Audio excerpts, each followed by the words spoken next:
അലാവുദ്ദീനും അത്ഭുത വിളക്കും ഭാഗം 2. പെട്ടെന്ന് ഭീമാകാരനായ ഒരു ഭൂതം അവന്റെ മുമ്പിൽ വന്നു. ഞാൻ മോതിരത്തിൻ്റെയും അതിൻ്റെ ഉടമസ്ഥൻ്റെയും അടിമയാണ് പ്രഭു. അങ്ങക്ക് എന്താണ് വേണ്ടത്? എന്നോട് പറയൂ. ഭൂതത്തെ കണ്ട് അലാവുദ്ദീൻ ആദ്യം ഭയന്നെങ്കിലും അവൻ്റെ സംസാരം കേട്ടപ്പോൾ സുരക്ഷിതത്വ ബോധമാണ് ഉണ്ടായത്. എന്നെ ഈ ഗുഹയിൽ നിന്നും ഒന്ന് മോചിപ്പിക്കൂ, അവൻ ഭൂതത്തോട് പറഞ്ഞു. ഉടനെ അലാവുദ്ദീൻ ഗുഹയ്ക്ക് പുറത്തായി. സന്തോഷം കൊണ്ട് അവൻ തുള്ളിച്ചാടി. ദൈവത്തോട് നന്ദി പറഞ്ഞുകൊണ്ട് അവൻ വീട്ടിലേക്കോടി. മകനെ കാണാതെ വിഷമിച്ചിരുന്ന അമ്മയോട് നടന്നതെല്ലാം അവൻ വിസ്തരിച്ചു പറഞ്ഞു. തൻ്റെ കയ്യിലെ വിളക്കും പഴങ്ങളും അമ്മയെ കാണിച്ചു. പട്ടിണിയും ക്ഷീണവും കൊണ്ട് വിഷമിച്ച അവൻ ബോധം കെട്ട് അമ്മയുടെ കൈകളിലേക്ക് വീണു. അമ്മ അവനെ ശുശ്രൂഷിച്ചു. ഉണർന്നപ്പോൾ അവന് വിശക്കുന്നുവെന്ന് അമ്മയോട് പറഞ്ഞു.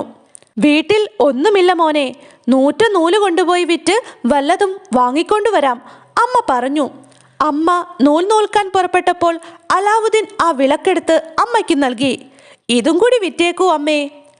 വല്ലാതെ കരി പിടിച്ചിരിക്കുന്ന വിളക്കൊന്ന് തുടച്ചു മിനുക്കിയാൽ കൂടുതൽ വില കിട്ടുമെന്ന് കരുതി അമ്മ ചാരമിട്ട് വിളക്ക് വൃത്തിയാക്കുവാൻ തുടങ്ങി. വിളക്കിൽ ഉരസിയ ഉടനെ ഭീമാകാരനായ ഒരു ഭൂതം പ്രത്യക്ഷപ്പെട്ടു. അത് കണ്ട് അമ്മ ബോധം കെട്ട് വീണു. അലാവുദ്ദീൻ ഇതെല്ലാം കണ്ട് അമ്മയുടെ പുറകിൽ നിൽക്കുന്നുണ്ടായിരുന്നു. ആദ്യം ഒന്ന് ഭയന്നെങ്കിലും ഗുഹയിൽ കണ്ട ഭൂതത്തോളം ഭയങ്കരനല്ല ഇതെന്ന് അലാവുദ്ദീന് തോന്നി. അവൻ വിളക്ക് കയ്യിലെടുത്തിട്ട് പറഞ്ഞു, വിളക്കിൻ്റെ അടിമേ, എനിക്ക് വിശക്കുന്നു, ആഹാരം കൊണ്ടുവരൂ. പെട്ടെന്ന് തന്നെ ഭൂതം മറഞ്ഞു. നിമിഷങ്ങൾക്കുള്ളിൽ വലിയൊരു വെള്ളിത്തളികയിൽ 12 സ്വർണ്ണ പാത്രങ്ങളും കപ്പുകളും നിറയെ വിവിധ വിഭവങ്ങളുമായി ഭൂതം തിരികെ വന്നു. അലാവുദ്ദീൻ്റെ അമ്മയ്ക്ക് ബോധം വന്നപ്പോൾ അവർ ഈ കാഴ്ച കണ്ട് അമ്പരന്നു. ഇതെല്ലാം എവിടെ നിന്ന് കിട്ടി മോനെ? ഭക്ഷണം ചൂടാറാതെ കഴിക്കൂ അമ്മേ, ബാക്കിയൊക്കെ പിന്നെ പറയാം.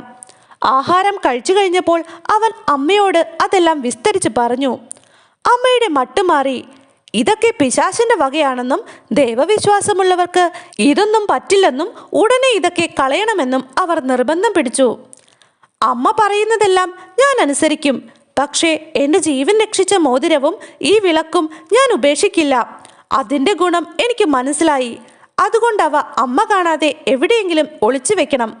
അവൻ ആ മോതിരവും വിളക്കും ഭദ്രമായി ഒളിപ്പിച്ചു വെക്കാൻ തീരുമാനിച്ചു. ഭൂതം കൊണ്ടുവന്ന ആഹാരം തീർന്നപ്പോൾ ആഹാരം കൊണ്ടുവന്ന പാത്രങ്ങൾ വിറ്റ് അവർ ആഹാരം സമ്പാദിച്ചു. എല്ലാം തീർന്നപ്പോൾ അമ്മയെ വീട്ടിൽ നിന്ന് പുറത്തേക്ക് പറഞ്ഞയച്ചിട്ട് ഭൂതത്തെ വരുത്തി ഭൂതത്തോട് ആഹാരം കൊണ്ടുവരുവാൻ ആജ്ഞാപിച്ചു. ആഹാരം തീർന്നപ്പോൾ അവൻ പാത്രങ്ങൾ വിറ്റ് വീണ്ടും കാലം കഴിച്ചു. വളരെ സാധാരണക്കാരുടെ ജീവിതമാണ് അലാവുദ്ദീൻ നയിച്ചിരുന്നത്. എങ്കിലും പാവങ്ങളെ നന്നായി സഹായിച്ചു. കാലങ്ങൾ കടന്നുപോയി. ഒരു ദിവസം അലാവുദ്ദീൻ പട്ടണത്തിലൂടെ നടന്നു പോകുമ്പോൾ ഒരു വിളംബരം കേട്ടു. നഗരവാസികളെ, സുൽത്താന്റെ പ്രിയപ്പെട്ട പുത്രി ബദ്രാൽ ബുദൂർ സ്നാനമന്ദിരത്തിലേക്ക് എഴുന്നള്ളുകയാണ്. ആരും രാജകുമാരിയെ ഒളിഞ്ഞു നോക്കാൻ പാടില്ല. എല്ലാവരും കതകുകൾ അടച്ച് വീടുകളിലും കടകളിലും ഒളിച്ചിരിക്കുക. രാജകുമാരിയെ നോക്കുന്നവർക്ക് വാളോ തൂക്കുമരമോ ആവും വിധിക്കുക. ഇത് കേട്ട അലാവുദ്ദീൻ രാജകുമാരിയെ കാണണമെന്ന് തന്നെ തീർച്ചപ്പെടുത്തി. കാരണം അവൾ അത്ര സുന്ദരിയാണെന്നായിരുന്നു ജനസംസാരം. എല്ലാവരും അകത്ത് കടന്ന് വാതിലടച്ചപ്പോൾ അലാവുദ്ദീൻ സ്നാനമന്ദിരത്തിന്റെ കവാടത്തിന് പിറകിൽ ഒളിച്ചിരുന്നു. അല്പനിമിഷങ്ങൾക്കുള്ളിൽ രാജകുമാരി വന്നു. കുമാരിയെ കണ്ടതോടെ അവളെ വിവാഹം കഴിക്കാൻ അലാവുദ്ദീൻ വല്ലാതെ ആഗ്രഹിച്ചു. വീട്ടിൽ തിരിച്ചെത്തിയ അലാവുദ്ദീൻ വിഷാദമൂകനായി. ഊണിനും ഉറക്കത്തിനും താല്പര്യം കുറഞ്ഞു. അമ്മ കാരണം തിരക്കിയപ്പോൾ കാര്യങ്ങൾ അവൻ തുറന്നു പറഞ്ഞു. സുൽത്താന്റെ പുത്രിയെ വിവാഹം കഴിക്കണമത്രേ. അമ്മ ഞെട്ടിപ്പോയി.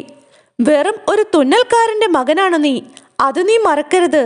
സുൽത്താൻ തലയറുത്ത് കളയും, അവർ പറഞ്ഞു. അലാവുദ്ദീന്റെ നിർബന്ധം സഹിക്കാനാവാതെയായപ്പോൾ ഒടുവിൽ അവർ സുൽത്താനെ കാണാൻ പുറപ്പെട്ടു. തിരുമുൽ കാഴ്ചയായി അലാവുദ്ദീൻ ഗുഹയിൽ നിന്ന് കൊണ്ടുവന്ന കുറച്ച് രത്നക്കല്ലുകളും കയ്യിൽ കരുതി. മന്ത്രിമാരും പ്രഭുക്കന്മാരും സഭയിലെത്തുന്ന നേരത്താണ് വൃദ്ധ അവിടെ ചെന്നത്. സുൽത്താൻ അവരെ കണ്ടതായി ഭാവിച്ചതേയില്ല. കുറെ ദിവസങ്ങൾ ഇത് തന്നെ ആവർത്തിച്ചു. ഒരു ദിവസം സഭ പിരിഞ്ഞപ്പോൾ സുൽത്താൻ മന്ത്രിയെ വിളിച്ച് അന്വേഷിച്ചു. കുറച്ച് ദിവസമായി ഒരു വൃദ്ധ സഭയിൽ കാത്തിരുന്ന് തിരിച്ചു പോകുന്നത് കാണുന്നുണ്ട്. അവർ ആരാണ്? പിറ്റേന്ന് മന്ത്രി വൃദ്ധയെ രാജാവിന്റെ മുമ്പിൽ ഹാജരാക്കി. അവർ സിംഹാസനത്തിനു മുമ്പിൽ മുട്ടുകുത്തി. എന്താണ് നിങ്ങൾക്ക് വേണ്ടത്?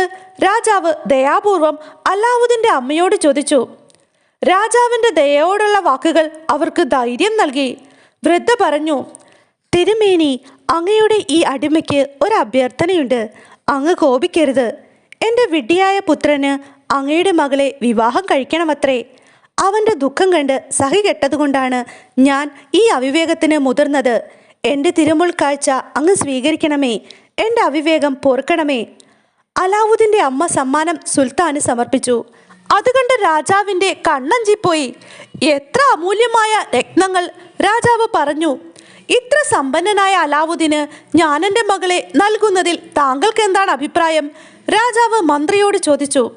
മന്ത്രിക്ക് രാജകുമാരിയെ തൻ്റെ പുത്രനെ കൊണ്ട് വിവാഹം കഴിപ്പിക്കണമെന്നായിരുന്നു ആഗ്രഹം. അതുകൊണ്ട് അയാൾ പറഞ്ഞു, തിരുമേനി, നമുക്ക് ഇയാളെപ്പറ്റി ഒന്നും അറിയില്ല. അതുകൊണ്ട് വിശദമായി ഒരു അന്വേഷണം നടത്തിയിട്ട് 3 മാസം കഴിഞ്ഞ് വിവാഹം നടത്താം. ആ 3 മാസം കൊണ്ട് ഇതിലും വലിയ സമ്മാനം സുൽത്താന് നൽകാൻ തൻ്റെ മകന് കഴിയുമോ എന്ന് ശ്രമിക്കാനായിരുന്നു മന്ത്രി 3 മാസത്തെ സമയം ആവശ്യപ്പെട്ടത്. സുൽത്താൻ 3 മാസത്തെ സമയം നൽകി. അദ്ദേഹം അലാവുദ്ദീൻ്റെ അമ്മയോട് പറഞ്ഞു, നാം നിങ്ങളുടെ അപേക്ഷ സ്വീകരിച്ചിരിക്കുന്നു. വിവാഹത്തിനുള്ള വസ്ത്രങ്ങളും മറ്റ് സാമഗ്രികളും തയ്യാറാക്കുവാൻ 3 മാസം വേണം. അതുവരെ കാത്തിരിക്കുക. വൃദ്ധ സന്തോഷം കൊണ്ട് മതിമറന്ന് വീട്ടിലേക്കോടി. അലാവുദ്ദീൻ ക്ഷമയോടെ കാത്തിരുന്നു. 2 മാസം കഴിഞ്ഞു. ഒരു ദിവസം അമ്മ എന്തോ ആവശ്യത്തിനായി അങ്ങാടിയിൽ പോയി. നഗരം മുഴുവൻ അലങ്കരിച്ചിരിക്കുന്നത് കണ്ട് അലാവുദ്ദീൻ്റെ അമ്മ നാട്ടുകാരോട് കാര്യം തിരക്കി. ഒരാൾ പറഞ്ഞു, രാജകുമാരിയായ ബദ്രാൾ ബുദൂറും പ്രധാനമന്ത്രിയുടെ പുത്രനും തമ്മിലുള്ള വിവാഹമാണ്. അത് കേട്ട് വൃദ്ധ സ്തംഭിച്ചു പോയി. അവർ പരിഭ്രമിച്ച് അലാവുദ്ദീൻ്റെ അടുത്ത് ചെന്ന് വിവരം പറഞ്ഞു. അവനും അത് കേട്ട് അന്താളിച്ചു പോയി. പെട്ടെന്നാണ് അവൻ വിളക്കിനെ പറ്റി ഓർത്തത്. അവൻ മാന്ത്രിക വിളക്കെടുത്ത് ഉരച്ചു.